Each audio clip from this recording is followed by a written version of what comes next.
أعوذ بالله من الشيطان الرجيم بسم الله الرحمن الرحيم الحمد لله الصلاة والسلام على رسول الله وعلى آله وأصحابه ثم أما بعد السلام عليكم ورحمة الله وبركاته برادران و خواهران و بینندگان و شنوندگان محترم، الحمدلله که ما و شما از کتاب بناء الاطفال مختصر بناء الافعال، از این کتاب یعنی از 22 باب صرفی، الحمدلله که ما و شما 18 باب را گرفتیم. می توانیم بگوییم 18 درس از این کتاب ما و شما گرفتیم و حالا باشد درس 19 را به سمع شما خواهیم رسانید.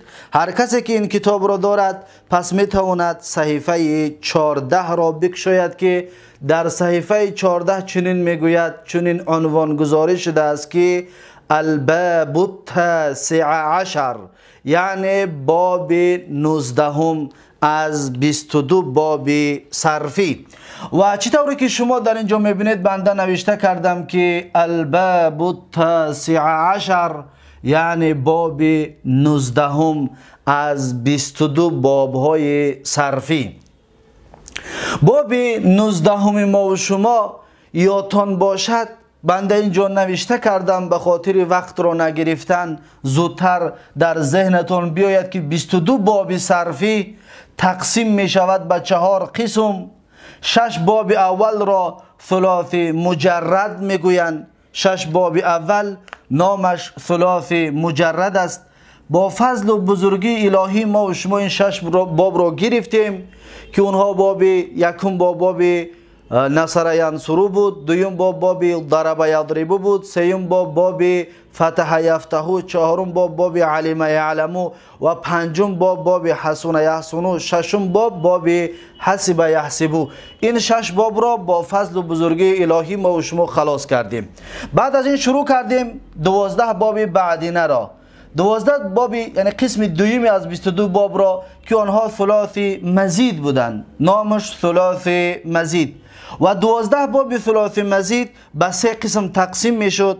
1 حرف زیادتی داشت 3 باب، و 2 حرف زیادتی داشت 5 باب، و 3 حرف زیادتی داشت 4 باب. این را هم با فضل و بزرگی الهی ما و شما به آخر رسانیدیم. این 12 باب هم به آخر رسید که این 12 باب عبارت بود از باب اکرم یکرم و اکراما، میتونیم باب یکم بگوییم یا باب هفتم، و باب فرح یفرح تفریحا باب دوم یا باب هشتم از 22 باب صرفی، و باب قاتل یقاتل مقاتلتا قتالا و قیتالا باب سیوم یا باب نهم از 22 باب صرفی، و باب انکسر ینکسر و انکسارا باب چهارم از باب های ثلاثی مزید، و باب دهم از 22 باب صرفی، و باب اجتمع یجتمع اجتماعا باب پنجم از باب های ثلاثی مزید، و باب 11 از 22 باب صرفی.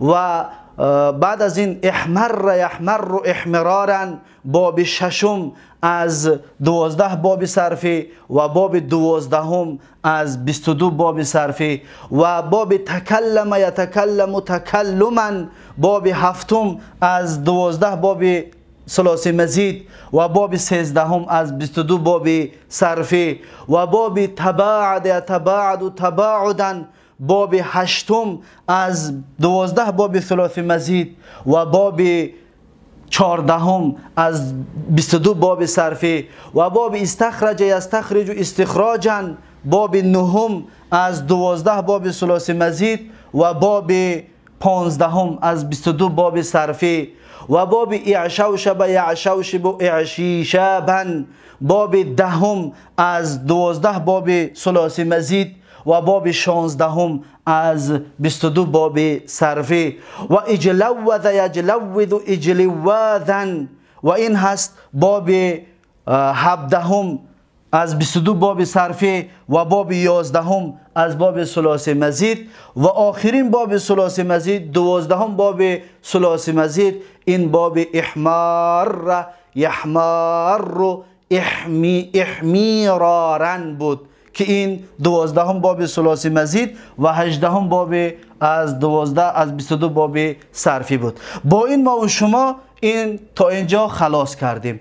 پس درس امروزه ما و شما این یک باب، این قسم سیوم که یک باب است، نامش رباع مجرد است، با همین درس رباع مجرد به پایان میرسد. پس این را امروز خواهیم گرفت که این نامش باب رباع مجرد، درس امروزه ما و شما. پس دقت بدید، باب رباع مجرد باب این باب می باشد، یعنی باب 19 از 22 باب صرفی که نامش باب رباع مجرد است، قسمی سیوم از 4 تقسیمی که 22 باب رو ما و شما تقسیم کرده بودیم.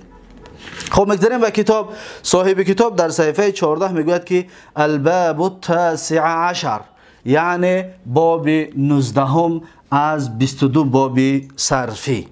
وزنه، وزنی یعنی ترازوی باب 19 فعلل یفعلل فعللتن فعلالا، این وزن این ترازو می باشد. فعلل یفعلل فعللتن فعلالا، این ترازوی باب 19 یا باب رباع مجرد هست. موزونه، اکنون هم وزن این باب 19 ما و شما یا باب رباع مجرد دحرج یدحرج دحرجتن دحراجا هست. پس دحرجه این جر کرد، جر کردن سنگ رو میگویند. مثلا میگه که دحرج زید الحجره، یعنی جر کرد زید حجر را، سنگ را. دحرج جر کرد، یدحرج جر میکند، دحرجتن جر کردن، دحراجن همچنین جر کردن. پس دحرجه فعل ماضی است، یدحرج فعل مضارع است، دحرجتن مصدر هست، دحراجن این را گفتیم میگویند اسمی مصدر که در کتاب های بعدی انشاءالله این را خواهیم خواند که چرا این را اسمی مصدر میگویند. اما هر دو اینها در تاجیکی ترجمهش جر کردن، هر دو ترجمهش جر کردن می شود، فقط این مصدر است و این اسمی مصدر. خب بعد از این صاحب کتاب برای ما و شما اکنون که ترازو را معین کرد، موزون معین کرد، برای ما و شما صاحب کتاب علامتی باب 19 را یا باب رباع مجرد را علامتش میگوید، نشانهش میگوید که ما از کجا بشناسیم که کلمه فعل دحرجه از باب 19 یا از باب رباع مجرد است، از کجا بشناسیم. همین را بیان میکند، میگوید که و علامته، نشانه باب 19 ان یکون ماضیه على 4 احرفین. میگوید که فعل ماضی را میگه دقت بده 4 تا حرف دارد، دقت بدید، ف و عین و دو لام، 4 تا حرف. 4 حرفش حرفای اصلی است. برای این خاطر میگیم که رباع مجرد، مجرد یعنی خالی از حرف زیادتی است. در اینجا حرف زیادتی نیست، 4 تا حرفش حرف اصلی هستند. پس میگه که نگاه که میگه ماضیش 4 تا حرف دارد، بان یکون جمیع حروف اصلیتا، میگه دقت بده، میگه همه حرفاش حرفای اصلی است، حرفای زایده نداره اینجا. چطوره که ما و شما در این 12 باب گفتیم یک حرف زیادتی دارد، 2 حرف زیادتی دارد، 3 حرف زیادتی دارد، اما این باب یگان حرف زیادتی ندارد. و مثل این 6 باب اول، 6 باب اول هم حرفای زیادتی نداشت و این یک باب هم حرفای زیادتی ندارد. حرفاش همش حرفاش اصلی هستند، حرفای زایده در این پیدا کرده نمیتوانید. اکنون حالا برای ما و شما علامتش بیان کرد که نشانهش همین است که 4 حرفی اصلی دارد، حرفی زایده ندارد. اکنون برای ما و شما و بناؤه میگوید، یعنی که ساخت باب 19 برای چی است؟ ساختش یعنی که به خاطر چی عرب ها باب 19 را ساختگی هستند؟ برای چی است؟ میگه که للتعدیه غالبا، به مثل باب های ثلاثی مجرد که یکم و دویم و سوم و چهارم گفته بودیم للتعدیه غالبا، غالبا برای متعدی است. پس باب رباع مجرد هم همچنین غالبا برای متعدی است و قد یکون لازمه، لیکن گاه لازم می آید. بسیار وقت متعدی است، گاه از این باب لازم می آید. این را در ذهنتون داشته باشید. اکنون مثال را میارد، میگوید مثال المتعدی نحو دحرج زید الحجره. اینجا را اکنون پاک میکنیم برای نوشتن مثال تا اینکه مثالمون واضح شود و بتوانیم که واضحتر و آشکارتر برای شما بفهمانیم. خب دقت بتید، میگوید که دحرج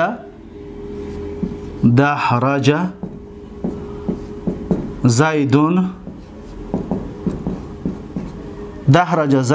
الحجره. ببینید دحرج زیدون الحجره. دحرج زیدون الحجره یعنی چی؟ یعنی که جر کرد. دحرجه جر کرد. جر کرد زید. چی را جر کرد؟ الحجره. حجر یعنی سنگ را. سنگ را زید جر کرد. پس دحرجه فعل چی است؟ فعل متعدی. چرا؟ زیرا که مفعول به گرفت. دحرجه فعل، زیدون فاعل، حجره مفعول به. دحرجه مفعول به کی گرفت، پس این فعل چی بوده است؟ متعدی بوده است. چطور گفتیم این باب غالبا متعدی می آید. یکم مثلا این مثال متعدی. و مثال لازمی اکنون میگه مثال فعل لازم به مثل دربخه. دقت بتید، میگوید که به مثل دربخه زیدون.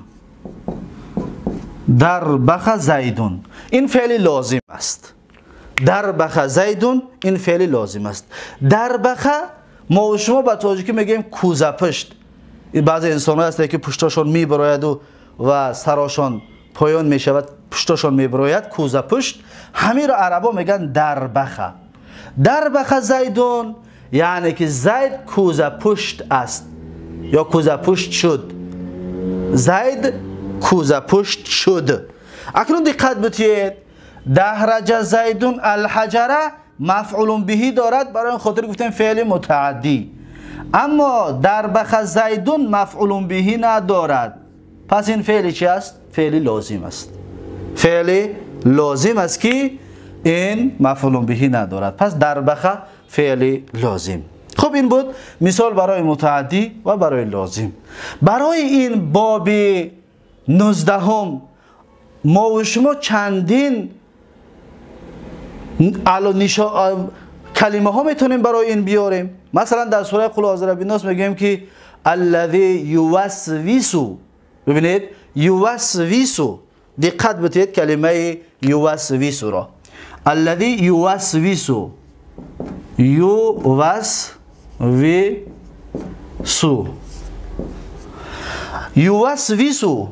یوسوسو یدحرجو یفعللو. فعل مضارعی باب چنده؟ باب 19 است. پس فعل ماضیش می شود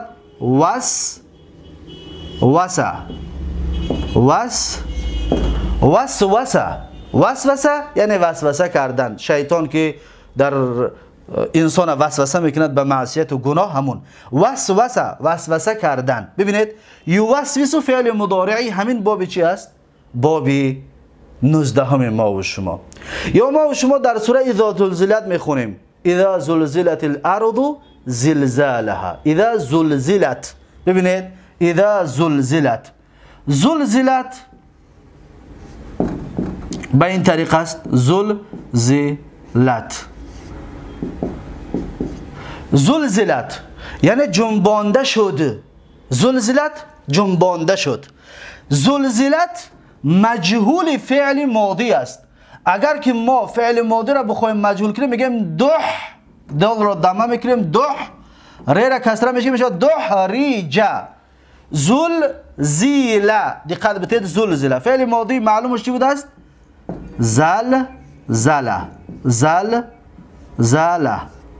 زلزله جنبانید وی. زلزلت جنبانده شد. اما این ت را گفتیم ت علامتی مؤنث بودن است که ارض زمین مؤنث که هست، این ت حرف تانیث نشانه مؤنث بودن رو در فعل آورد که زلزلت الارض. زلزلت این تش گفتیم برای چی است؟ برای مؤنث بودن کلمه ارض، زمین مؤنث است. خب دقت بتید کنون، زلزله اصلش بگیم فعل ماضی معلومش زلزله یعنی جنبانید وی. یوسوس فی صدور الناس در سوره قل اعوذ برب الناس میگیم وسوسه فعل ماضی چی است؟ معلوم است. یوسوس فعل مضارع معلوم است. یوسوس فعل ماضیش چی میشه است؟ وسوسه. پس این هست درس امروزه ما و شما باب 19. پس بیایید ما و شما در این کتاب که اعراب این کلمه ها رو بیان کرده هستم، مثلا دحرج فعل ماضی مبنی علی الفتح لا محل له من الاعراب، زید فاعل مرفوع و علامت رفع الضمه الظاهره، الحجر مفعول به منصوب و علامت نصب الفتحه الظاهره. پس این اعراب تحلیل کلمه اول.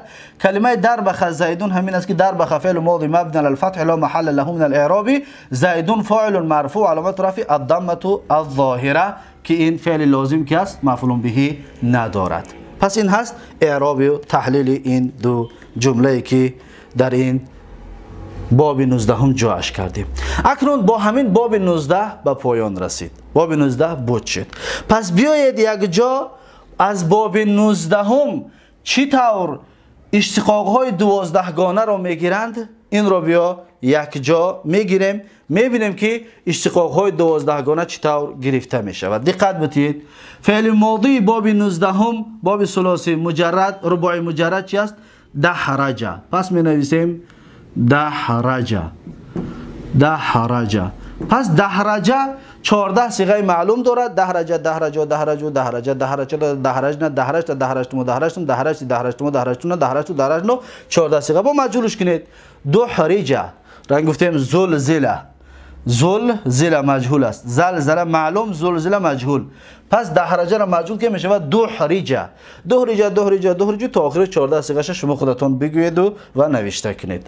بعد از این یگان تغییرات در اینجا نیست، از این حساب تکرار که نوشتهش نمیکنم. خب بعد از این فعل مضارع را میگیریم. یدحرجو. ببینید یدحرجو. یدحرجو. یدحرجو یعنی جر میکند. دحرجه جر کرد، یدحرجو جر میکند. یدحرجو فعل مضارع معلوم است. پس 14 صیغش به این طریق میاد که یدحرجو یدحرجانی یدحرجون، تدحرجو تدحرجانی یدحرجن، تدحرجو تدحرجانی تدحرجون، تدحرجین تدحرجانی تدحرجن، ادحرجو ندحرجو 14 صیغه معلومش. اگر بخوام اینو مجهول کنیم فقط همین کار میکنیم، یدحری را میکنیم خلاص. یدحر یدحرجو مجهول فعل چی است؟ فعل ماضی است. یدحرجو یدحرجان یدحرجون تدحرج تدحرج یدحرجن تا آخرش یگان تغییرات نیست، شما خودتون بگویید 14 صیغه اش را. پس اسم فاعلش چیکار میکنیم؟ اسم فاعلش چی میآید؟ مدحرجون. مدحرجون یک آدمی جر کننده. مدحرجون یک کسی جر کننده. 6 صیغه دارد. مدحرجون مدحرجان مدحرجون مدحرجتون مدحرجتون مدحرجاتون. 6 صیغه اش را شما خودتون بگویید. خب اسم مفعولش چی میشود؟ مدحرجون. مدحرجون. مدحرجون یعنی یک چیزی جر کرده شده. مدحرجون یک چیزی در کرده شده. همچنین هم 6 صیغه دارد، 6 شکل دارد، 3 مذکر 3 مؤنث. شما خودتون بگویید. بعد از این فعل جهد است که لم یدحرج. لم یدحرج. لم یدحرج یعنی جر نکرد وی در زمان گذشته. پس این 14 صیغه دارد و مثل فعل مضارع 14 صیغه معلوم و 14 صیغه مجهولش رو شما خودت بگید که لم یدحرج لم یدحرج لم یدحرج لم تدحرج لم تدحرج لم یدحرجن، لم تدحرج لم تدحرج لم تدحرج لم تدحرج لم تدحرج لم تدحرجن، لم ادحرج لم ندحرج 14 صیغه معلوم با مجهولش کنید. لم یدحرج لم یدحرج لم یدحرج همچنین 14 صیغهش. بعد از این فعل نفی است که لا یدحرج. لا یدحرج یعنی جر نمیکند وی در زمان آینده. لا یدحرج همچنین و مثل فعل مضارع 14 معلوم 14 مجهول دارد، یگان تغییرات نیست، فقط در اولش لا نافیه دارد و بس. شما خودتون 14 صیغه معلوم مجهول شد بگید. پس فعل امرش میشه و دحرج.